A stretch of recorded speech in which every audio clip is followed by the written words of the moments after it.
Depuis plusieurs décennies, la question de l'armement nucléaire de l'Iran suscite des débats intenses au niveau international.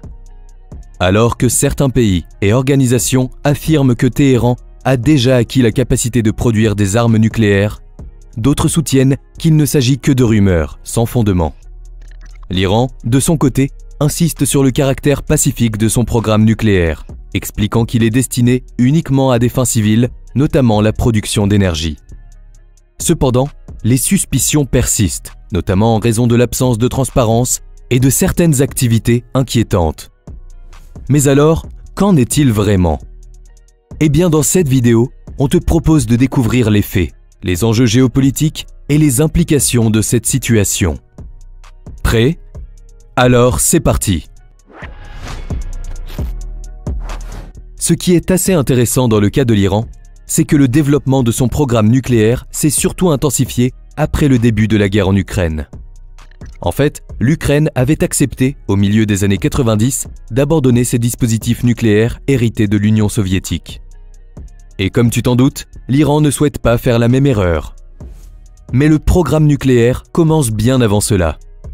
Il a été lancé dans les années 1950 sous le règne du Shah Mohammad Reza Pahlavi avec l'aide des États-Unis et de l'Europe dans le cadre du programme Atoms for Peace.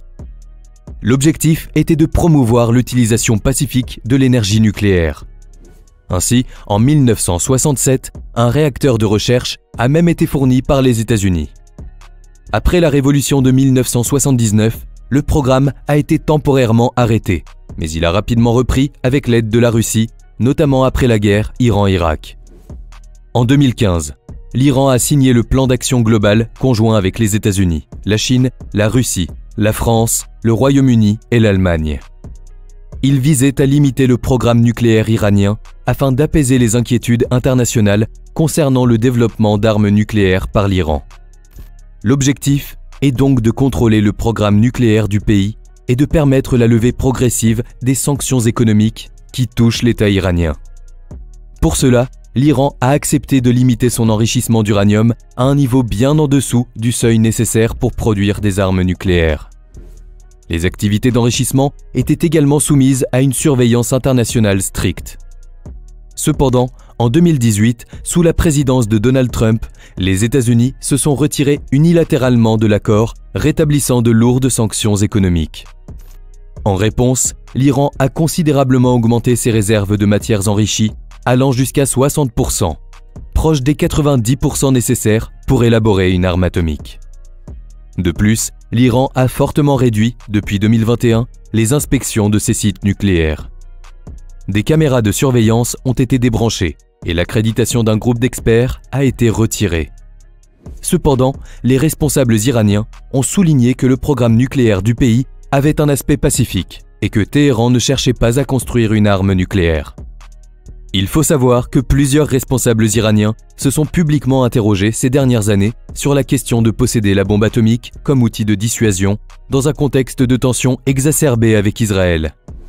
Mais l'ayatollah Ali Khamenei, au pouvoir depuis 1989 et ultime décideur dans les dossiers sensibles du pays, en particulier le nucléaire, a interdit dans un décret religieux tout recours à l'arme atomique. Cependant, aujourd'hui, l'Iran continue d'enrichir de l'uranium à des niveaux proches de ceux nécessaires pour fabriquer une arme nucléaire, suscitant des inquiétudes internationales. D'ailleurs, ces dernières années, des négociations pour relancer l'accord de 2015 ont échoué, laissant la situation incertaine et les tensions persistantes. Mais où en est l'Iran à l'heure actuelle? En octobre 2024, le journal américain The New York Times a examiné le temps dont l'Iran aurait besoin pour construire une arme nucléaire. Ainsi, selon plusieurs experts, la construction d'une arme nucléaire iranienne serait de plusieurs mois, voire d'un an. Par exemple, Houston J. Wood, professeur à l'Université de Virginie, a déclaré au journal que selon lui, il n'y avait aucun danger que l'Iran commence à tester une arme nucléaire cette année. Le New York Times ajoute qu'on confond souvent la fabrication de bombes avec de l'uranium enrichi et l'ensemble du processus de transformation de celui-ci en arme nucléaire. Ainsi, les médias évoquent souvent le temps nécessaire pour produire le combustible nécessaire à la bombe atomique, mais que la production d'armes nucléaires comporte également d'autres aspects comme les travaux de purification nucléaire, l'ingénierie, la fabrication ou encore les essais.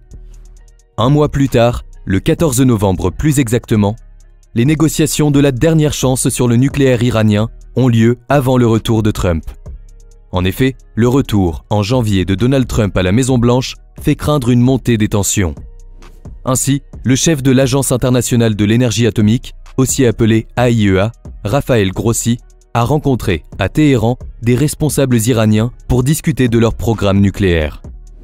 Il a notamment rencontré le ministre iranien des Affaires étrangères, Abbas Araghchi, qui était en 2015 le négociateur en chef côté iranien des pourparlers avec les grandes puissances. Mais il y a aussi le chef de l'Organisation iranienne de l'énergie atomique, Mohammad Eslami.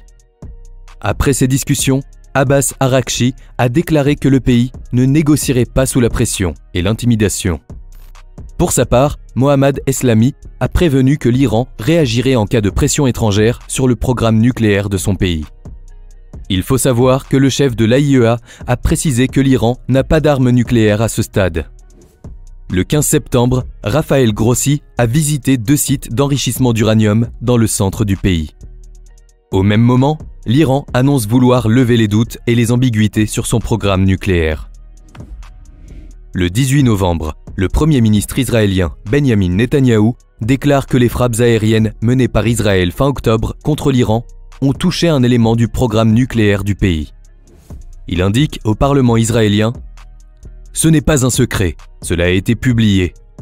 Un élément du programme nucléaire a été touché dans cette attaque, mais le programme en soi et sa capacité à fonctionner n'ont pas encore été éliminés. » En effet, quelques jours plus tôt, le site d'information américain Axios avait rapporté que l'attaque israélienne du 26 octobre contre l'Iran avait détruit un centre de recherche secret sur les armes nucléaires à Parchin, à une trentaine de kilomètres au sud-est de Téhéran.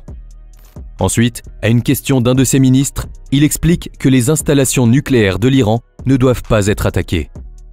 Il ne faut pas oublier que l'État hébreu est considéré par les experts comme la seule puissance nucléaire au Moyen-Orient.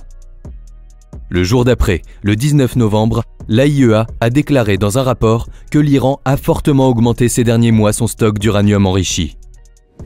Le total s'élevait à 6604,4 kg à la date du 26 octobre, contre 5751,8 kg mi-août, soit plus de 32 fois la limite autorisée par l'accord international de 2015 encadrant les activités atomiques de Téhéran. Toutefois, toujours selon le même rapport, l'Iran a engagé des mesures pour stopper l'expansion de son stock d'uranium hautement enrichi. En effet, le 15 septembre, lors de sa visite, le chef de l'AIEA, Raphaël Grossi, a vérifié sur les sites nucléaires de Natanz et Fordo que l'Iran avait commencé à mettre en œuvre des préparatifs visant à stopper l'augmentation de son stock d'uranium enrichi à 60%. Toutefois, pour que l'Iran tienne cette proposition, le pays a annoncé comme contrepartie que les puissances occidentales renoncent à faire adopter une résolution condamnant son manque de coopération avec l'AIEA, selon des rapports confidentiels de l'agence. Ce projet de résolution, soutenu par les États-Unis, le Royaume-Uni, la France et l'Allemagne, critique le manque de coopération de l'Iran avec l'AIEA et appelle à un rapport complet sur ses activités nucléaires. Cette initiative vise à pousser l'Iran à négocier de nouvelles restrictions sur son programme nucléaire alors que l'accord de 2015 expire officiellement en octobre 2025. Parallèlement, l'Iran a accepté d'envisager l'autorisation de 4 inspecteurs expérimentés supplémentaires dans le pays, mais sans inclure ceux précédemment interdits par Téhéran. Cependant, le 20 novembre, on apprend que les pays européens et les États-Unis ont déposé leur résolution. Il est donc clair que la question du programme nucléaire iranien demeure l'un des sujets les plus épineux et complexes de la scène géopolitique internationale. Entre ambition affichée pour un usage civil et suspicion d'intentions militaires, l'Iran est au cœur d'une dynamique où la diplomatie, les menaces et les pressions s'entremêlent.